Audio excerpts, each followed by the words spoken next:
तुम्ही पाहत आहात MCN न्यूज मराठी। जळगाव जिल्हा पालकमंत्री तथा पाणी पुरवठा स्वच्छता मंत्री गुलाबराव पाटील शिवसेना शिंदे गट यांच्या वाढदिवसानिमित्त यावल शहरात निःशुल्क नेत्र तपासणी व मोफत मोतीबिंदू शस्त्रक्रिया शिबिराचे आयोजन करण्यात आले होते। या शिबिराला मोठ्या संख्येने नागरिकांचा सहभाग मिळाला।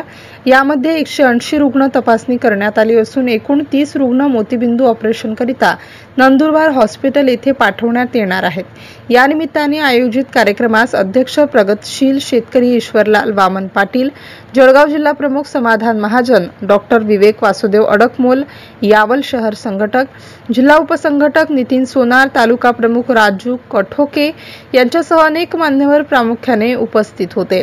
MCN न्यूज मराठी करिता फिरोज तडवी, यावल।